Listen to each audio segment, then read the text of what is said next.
Hello my dear students, welcome to the Krishna classes Gonda. In last lecture after the unit of life, we have discussed about what is the plasma membrane, what is the structure of plasma membrane and what is the reason of fluidity, selective permeability in plasma membrane. आज के lecture में हम इसी chapter को continue करके हुए देखते हैं endomembranes system.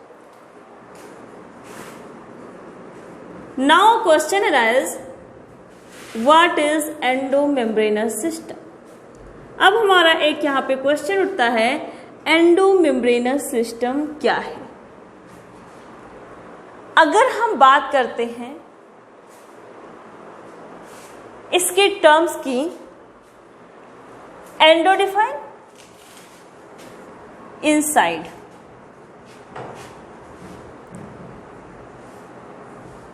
membranous defined membrane like structure, membrane bound structure.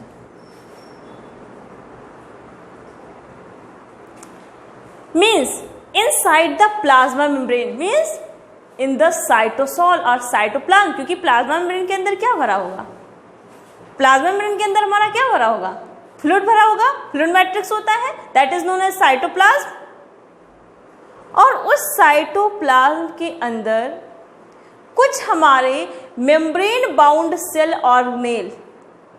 Cell organelle क्या होता है? कोई भी आपके लिविंग सेल का पार्ट जो अपना फंक्शन को कंटिन्यू कर सके. तो क्या है, कोई भी सेल ऑर्गेनेल जब आपके यूनाइट होकर के कोऑर्डिनेटेड मैनर में एक दूसरे का कोऑपरेशन करते हुए काम करता है, कोऑर्डिनेटेड मैनर में काम करता है और एक सिस्टम लाइक स्ट्रक्चर बनाता है, तो उसको हम क्या कहते हैं? एंडोमेम्ब्रेनस सिस्टम कहते हैं. जैसे अगर हम बात करते हैं किसी भी कंपनी की, तो कोई आपकी ऑयल रिफाइनरी कंपनी है, वहां पे जितने लोग होंगे उनका सबका, उस कंपनी में जितने भी मेंबर होंगे उनका सबका कोऑर्डिनेटेड मैनर में काम करके क्या होगा, कहीं ना कहीं एक दूसरे से जुड़े हुए होंगे, इंटरकनेक्टेड होंगे. वो किसी और को काम कर रहे हैं, डायरेक्टर कोई और काम कर रहा है, वो आपके क्या कर रहा है, उसका जो मालिक होगा, जो मैनेजर होगा, किसी अदर को जॉब दे रहा है, तो वो किससे डिराइव्ड हुआ? उस कंपनी के मालिक से डिराइव्ड हुआ. पता चला किसी और को कोई जॉब दे रहा है, मीन्स जॉब प्रोवाइडर बन रहा है. ठीक इसी तरीके से क्या है, इस आपके एंडोमेम्ब्रेनस सिस्टम में आपके ऐसे सेल ऑर्गेनेल आते हैं जो अपना काम कोऑर्डिनेटेड मैनर में करते हैं, एक दूसरे से डिराइव्ड होकर के बनते हैं. ऐसे सिस्टम जो हमारे साइटोप्लाज्म के अंदर पाए जाते हैं, उसको हम क्या कहते हैं? एंडोमेम्ब्रेनस सिस्टम कहते हैं. एंडोमेम्ब्रेनस सिस्टम का पार्ट है आपका, कौन कौन से सेल ऑर्गेनेल आते हैं? Endoplasmic reticulum, endoplasmic reticulum, Golgi body, lysosome and vacuoles. कुछ हमारी माइक्रो बॉडीज भी आती है इसमें, जस्ट लाइक स्फेरोसोम. अब क्या होता है, आप जैसे ही यूकैरियोटिक का स्ट्रक्चर पढ़ते हैं, यूकैरियोटिक सेल का, आपको बहुत अच्छी चीज बताई गई थी लास्ट लेक्चर्स में कि यूकैरियोटिक सेल के साइटोप्लाज्म में साइटोस्केलेटन पाया जाता है, मींस नेटवर्क लाइक स्ट्रक्चर पाया जाता है. वो नेटवर्क लाइक स्ट्रक्चर क्या करता है? प्लाज्म सेल के अंदर जो साइटोप्लाज्म है उसको रोटेट करने में, उसको मूव करने का काम करता है. और अगर उसको मूव करने का काम कर रहा है, मीन्स क्या हो रहा है, उसके अंदर मूवमेंट ऑफ साइटोप्लाज्म हो रहा है, मीन्स क्या हो रहा है? साइक्लोसिस हो रही है. And this endomembranes system is the part of that cytoskeleton. ये किसका पार्ट है? उस साइटोस्केलेटन का पार्ट है. अब हम आते हैं कुछ क्रोनोलॉजी पे. सबसे पहले इसमें हम क्या लेते हैं, एक एक को डिस्कस करेंगे. Endoplasmic reticulum. अब आपका यहां से एक एंडोमेम्ब्रेनस सिस्टम से बड़ा अच्छा क्वेश्चन पूछा जाता है बड़ा अच्छा क्वेश्चन पूछा जाता है दैट माइटोकॉन्ड्रिया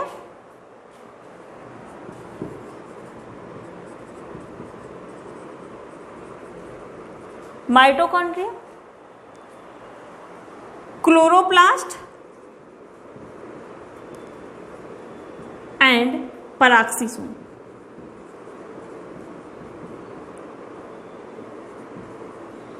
ये तीन ऐसे सेल ऑर्गेनेल होते हैं जो तीनों मिलकर सेल के अंदर एक काम को कंप्लीट करते हैं, that is the photo respiration. अब ये फोटो रेस्पायरेशन क्या होता है, हम इसको प्लांट फिजियोलॉजी में देखेंगे।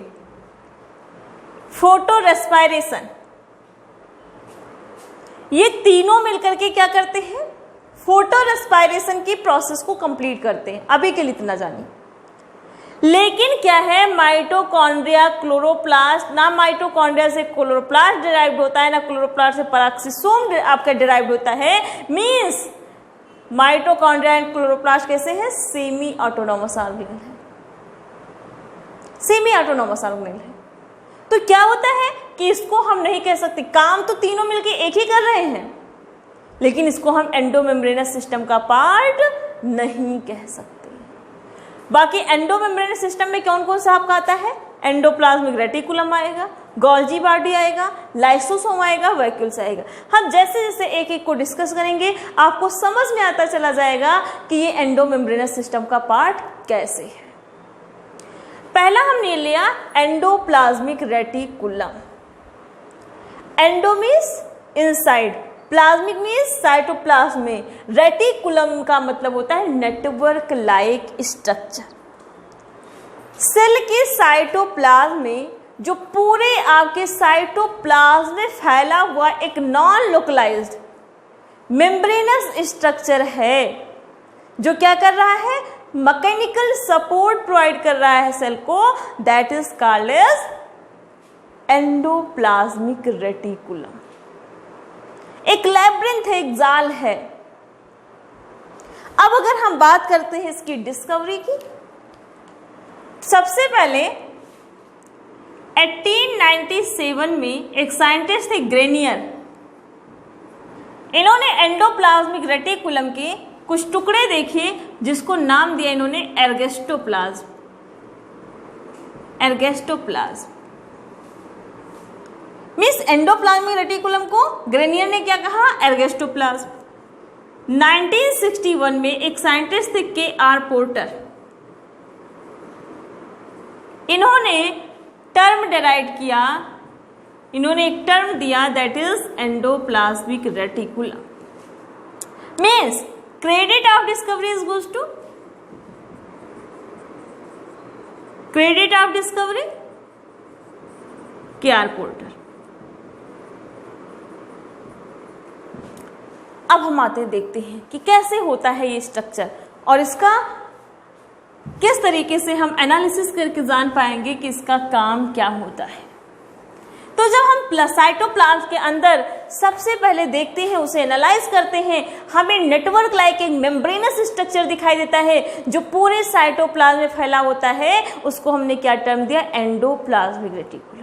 यहाँ पे बहुत अच्छे से ध्यान दीजिएगा, हमने क्या कहा, पूरे साइटोप्लाज्म में फैला होता है और it is the membranous structure, that's why it is also called as system of membrane, system of membrane.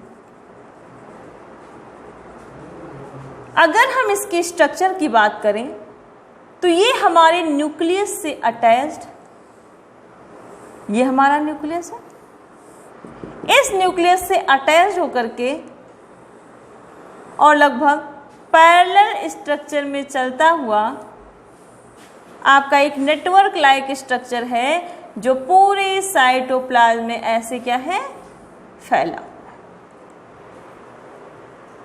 इस पे आपकी क्या है, कुछ हमें ऐसे ही देखने को मिलेंगे जिस पे ऐसे ग्रेनुलर स्ट्रक्चर लगा होगा, ग्रेनुलर स्ट्रक्चर लगा होगा, और इस ग्रेनुलर स्ट्रक्चर को हम एक टर्म देते हैं दैट इज द राइबोसोम। ये हमारा क्या है, राइबोसोम। मीन्स एंडोप्लाज्मिक रेटिकुलम की इस सरफेस से जो ल्यूमेन लाइक सरफेस आपके जुड़ा बना हुआ है, इससे क्या है आपका राइबोसोम है। चलिए हमें और क्या दिखाई दे रहा है, फीचर आपके बड़े अच्छे क्वेश्चन आते हैं नीट एग्जामिनेशन में, है कैसे ये, हम क्या देख रहे हैं, इस स्ट्रक्चर पे सिंगल मेम्ब्रेन है, there is no double membrane, means endoplasmic reticulum is, पहला क्या है, पूरे साइटोप्लाज्म में फैला हुआ है, सिस्टम ऑफ मेम्ब्रेन। दूसरा कैरेक्टर क्या हुआ, ये आपके केवल एक मेम्ब्रेन से घिरा हुआ है, इसको हम क्या कहते हैं, सिंगल मेम्ब्रेन बाउंड ऑर्गेनेल, इसलिए आपके क्या है, सिंगल मेम्ब्रेन बाउंड ऑर्गेनेल। आपका नेक्स्ट कैरेक्टर, इसमें हम क्या देखते हैं कि मेम्ब्रेन्स के बीच में आपका क्या है, जो कॉन्टिन्यूअस मेम्ब्रेन है इनके बीच में ये इतना आपका क्या है, स्पेस है, लगभग 60 to 70 नैनोमीटर का। इस स्पेस को हम क्या कहते हैं, ल्यूमेन बोलते हैं, ल्यूमेन बोलते हैं। और ये आपके एक मैट्रिक्स से भरा होता है जिसको हम क्या कहते हैं, intra reticular matrix, intra reticular matrix.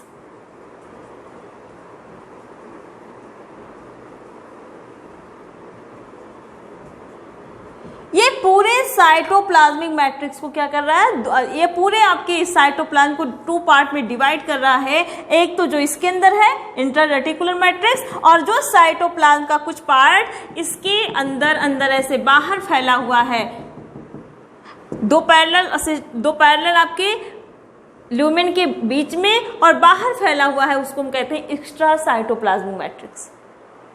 ये हो गया ल्यूमेन, हमें कुछ कैरेक्टर्स दिख रहे हैं। अब यहाँ पे हम बहुत अच्छे से देख रहे हैं कि हमारे जो एंडोप्लाज्मिक रेटिकुलम है किस किस शेप में हो सकते हैं। पहला शेप बेसिकल शेप में हो सकते हैं, दूसरा कैसे हो सकते हैं,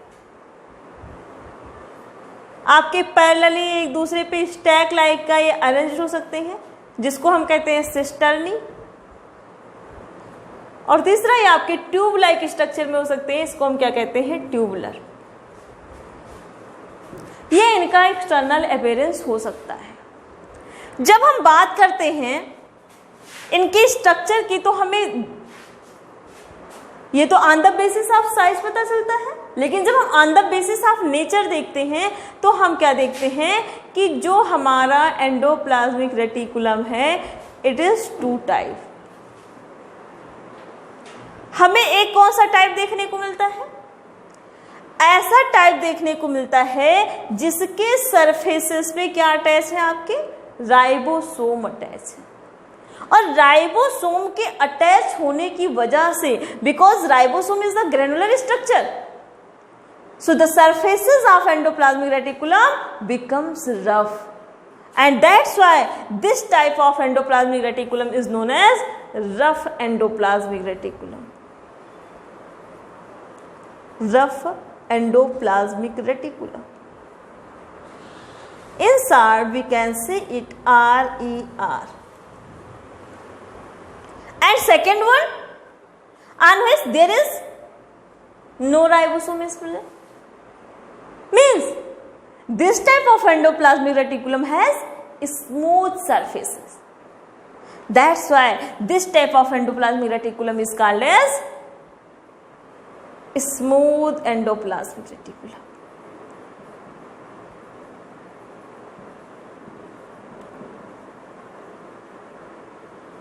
SER. This is the major difference between RER and SER.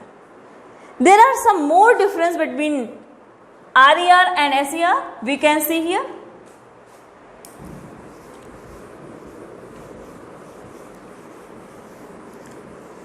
हम क्या देखते हैं, आपका बड़ा अच्छा क्वेश्चन होगा, RER के पास क्या खास बात है। जैसे कुछ लोग होते नहीं है, क्लास में पहुंचे, नई नई क्लास में, और कहाँ पहुंचे, बड़ी बड़ी कोचिंग में पहुंचे, देखते हैं सामने वाला बच्चा बड़ा ग्लैमरस है, उसके काले चश्मे उसके पास हैं, उसके पास बड़ी महंगी घड़ी है, बहुत महंगा सा फोन है, बहुत ही स्टाइलिस्ट है और वो देवानंद वाले लुक में है। मीन्स क्या हो सकती है? सिर पे एक लाल रुमाल बांधे हुए है, बाइक की स्पीड से चलता है, काफी तेज स्पीड से चलता है। हम ठहरे गांव से जाते हैं, इतनी बड़ी ग्लैमर्स को देखते हैं। वहां पे क्या होता है? पता चलता है एक उसी टाइप का बच्चा काफी अच्छी हेयर स्टाइल में, जो उसकी आंखों को कवर करती, शायद उससे व्हाइट बोर्ड भी ना दिखे, उसके साथ वो घूमता है। हम देखते हैं ऐसी क्या, क्योंकि अब हम वहां पे पहली बार इस ग्लैमर्स को देख रहे होते हैं। जनरली ऐसा होता है। हम सोचते हैं इस बच्चे के पास क्या है जिसकी वजह से दूसरे वाले बच्चे के साथ में, जो एक थोड़ा सा स्टाइलिश है, उसके साथ में वो रहता है, मेरे साथ में बच्चा मुझसे दोस्ती क्यों नहीं करता? तब आफ्टर सम टाइम कुछ रीजंस पता चलता है कि दोनों का कैरेक्टर थोड़ा सेम है, इस वजह से दोनों एक साथ रहते हैं। और हमारा जो नेचर है, हमारा जो कैरेक्टर, वो क्या है? अलग है, इसलिए वो दोनों साथ में नहीं रहते। Just like that, rough endoplasmic reticulum में कोई ना कोई तो बात होती है जो राइबोसोम इससे आके अटैच हो जाता है, और स्मूथ एंडोप्लाज्मिक रेटिकुलम से नहीं अटैच होता। सबसे बड़ी बात जो होती है रफ एंडोप्लाज्मिक रेटिकुलम के साथ में, इसके पास में क्या है? एक बॉन्डिंग प्रोटीन है। जैसे जो बड़ा ग्लैमरस लड़का था जिसके पास काले चश्मे, महंगी घड़ियां थी, उसके बहुत सारे फ्रेंड थे, मेरे कोई नहीं थे। मतलब उसके पास क्या है? वो अट्रैक्टिव चीजें हैं जिससे लोग अट्रैक्ट होते हैं। ठीक उसी तरीके से रफ एंडोप्लाज्मिक रेटिकुलम से राइबोसोम जो अटैच होता है, जिसकी वजह से बड़ा खुश नजर आता है, जबकि एसईआर से अटैच नहीं होता है, जिसकी वजह से थोड़ा सा दुखी होता है। हम क्या देखते हैं? इसके पास एक अटैचमेंट पॉइंट है, एक अटैचमेंट थिंग है, that is the special type of glycoprotein which is known as ribophorin first and ribophorin second. These glycoprotein are the reason of attachment of ribosome on the rough endoplasmic reticulum. ये आपके जो राइबोफ्लोरिन first and ribophorin second है, ये क्या है? Reason है किसका? Ribosome का आपके रफ एंडोप्लाज्मिक रेटिकुलम पे अटैचमेंट का, जिसकी वजह से आपके क्या है? राइबोसोम प्रेजेंट होते हैं, ribosome present on its surface, on its surface. और आपके स्मूथ एंडोप्लाज्मिक रेटिकुलम पे आपके क्या नहीं होते हैं? राइबोसोम्स नहीं प्रेजेंट होते हैं। अब क्या है? आप मुझे ये बताओ कमेंट बॉक्स में कि एंडोप्लाज्मिक रेटिकुलम से कौन से राइबोसोम आपके प्रेजेंट होते हैं, अटैच होते हैं? 70s और 80s? आप मुझे बताओगे। हम कमेंट भी देखेंगे और रिप्लाई भी करेंगे, ठीक है? फिर अब हम क्या देखते हैं? राइबोसोम अटैच, जिसके पास में क्या होंगे? ज्यादा दोस्त होंगे, वो ज्यादा स्टेबल होगा, उसकी बहुमत ज्यादा होगी। जिसके पास कम होंगे वो कम स्टेबल होगा। जस्ट लाइक दैट RAR का आपका क्या है? More stable. एंड SAR क्या है आपका? लेस स्टेबल, मीन्स ये जल्दी डिजनरेट नहीं होता है रफ एंडोप्लाज्मिक रेटिकुलम, जबकि स्मूथ एंडोप्लाज्मिक रेटिकुलम जल्दी आपके डिजनरेट हो जाता है, लेस स्टेबल। अब क्या होता है, लेस स्टेबल होने की वजह से ये आपकी क्या हो जाता है, जल्दी डिजनरेट हो जाता है।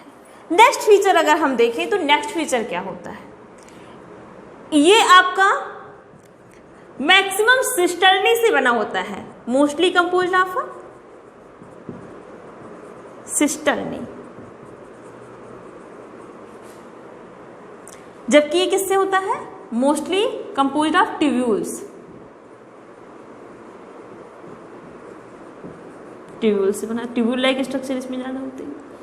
फिर अब हम क्या देखते हैं, हम देखते हैं कि राइबोसोम जब आपके रफ एंडोप्लाज्मिक रेटिकुलम से अटैच है तो राइबोसोम का काम क्या है, प्रोटीन सिंथेसिस करना, प्रोटीन को बनाना, प्रोटीन फॉर्मेशन करना। तो एंडोप्लाज्मिक रेटिकुलम का भी काम क्या हो जाएगा, प्रोटीन सिंथेसिस हो जाएगा, प्रोटीन सिंथेसिस हो जाएगा, actively engaged in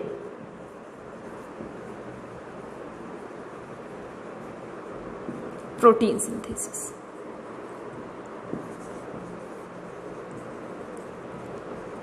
actively engaged in protein synthesis. Example कैसे है, इन लीवर। बाकी इनके पास में क्या है, देखिए इनका दोनों का काम, रफ एंडोप्लाज्मिक रेटिकुलम का मेनली काम जो होता है वो सेक्रेशन का होता है। एक क्या कर रहा है, प्रोटीन का फॉर्मेशन कर रहा है बिकॉज अटैचमेंट ऑफ राइबोसोम, और जो आपका एसईआर है ये एक्टिवली किसमें इंगेज है, लिपिड सिंथेसिस।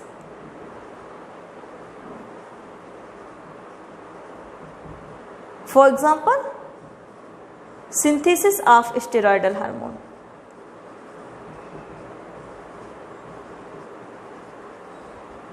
और हार्मोन अगर कर रहा है तो मेनली ये कहाँ प्रेजेंट होता है आपके, मेनली प्रेजेंट होता है एंडोक्राइन ग्लैंड।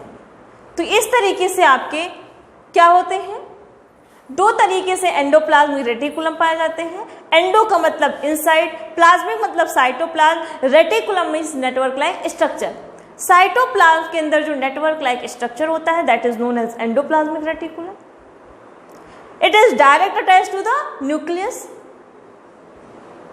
दो आपके ल्यूमेन को, आपके पूरे साइटोप्लाज्म को दो पार्ट में डिवाइड करता है, सिंगल मेम्ब्रेन बाउंड स्ट्रक्चर होता है। एक ल्यूमेन के अंदर का fluid that is known as intrareticular matrix, और दूसरा आपकी क्या है, दूसरा आपका क्या है, साइटोप्लाज्म का तो साइटोप्लाज्मिक मैट्रिक्स। तो ये सारी चीजें थी आपकी किसके साथ में, एंडोप्लाज्मिक रेटिकुलम के साथ में। स्ट्रक्चरल बेसिस पे कितने टाइप है, 3 type, vesicle, cisternae and tubular, 3 type के स्ट्रक्चर शो करते हैं। अगर हम ribosome, presence of ribosome on its surface के हिसाब से देखें तो आपके 2 प्रकार के हैं, rough endoplasmic reticulum and smooth endoplasmic reticulum. दोनों के हमने डिफरेंसेस को देख लिए। अब हम देखते हैं इस एंडोप्लाज्मिक रेटिकुलम का क्या होता है, फंक्शन क्या होता है। इस एंडोप्लाज्मिक रेटिकुलम का फंक्शन क्या होता है। तो अगर हम फंक्शन की बात करें, फंक्शन क्या होता है, पहला फंक्शन क्या हो गया, प्रोटीन सिंथेसिस। किसके द्वारा हो गई है, बाई आर्या। दूसरा क्या हो जाएगा, lipid synthesis, that is by SER. फिर अब हम थर्ड देखेंगे, we all know that endoplasmic reticulum is the part of cytoskeleton, and the basic function of cytoskeleton is to support the cell, to give mechanical support to the cell. That's why endoplasmic reticulum is also included for the mechanical support, for the giving mechanical support. Mechanical support. क्या करता है, cell को क्या करता है, mechanical support देता है। फिर आपकी इसका काम क्या है, सेलुलर मेटाबॉलिज्म। सेल के अंदर ये आपकी क्या करता है, मेटाबॉलिज्म का काम करता है, cellular metabolism. And mainly metabolism किसका करता है, मेटाबॉलिज्म ऑफ ग्लूकोज।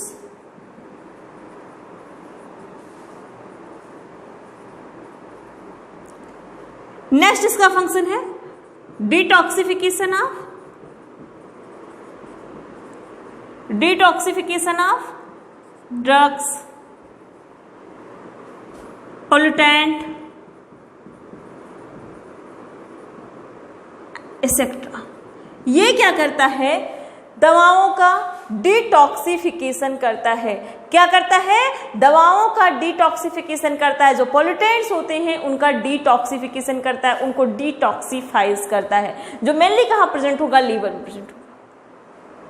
इसमें एक बहुत अच्छा आपके क्वेश्चन अराइज होता है, कौन सा सेल ऑर्गेनेल आपकी दवाओं का डिटॉक्सिफिकेशन करता है, कौन सा पोल्यूटेंट की डिटॉक्सिफिकेशन करता है, तो आपका आंसर क्या होगा, एंडोप्लाज्मिक रेटिकुलम।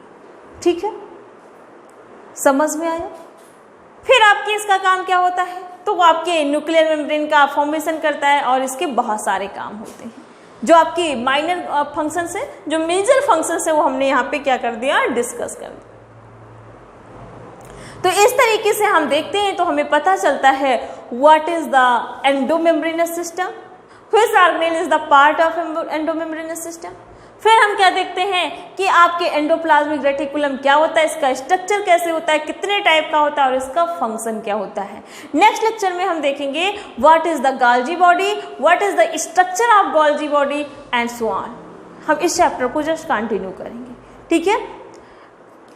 और आप नेक्स्ट लेक्चर के लिए वीडियो को सब्सक्राइब करिए, लाइक करिए, शेयर करिए और कमेंट करके हमने जो क्वेश्चंस पूछे हैं उसका आप आंसर दीजिए। Question number 1, why mitochondria chloroplast peroxisome is not a part of endomembranous system. And दूसरा क्वेश्चन हमें आप बताएंगे कि राइबोसोम रफ एंडोप्लाज्मिक रेटिकुलम के सरफेस पे किस प्रोटीन से अटैच होता है। ठीक है, थैंक यू।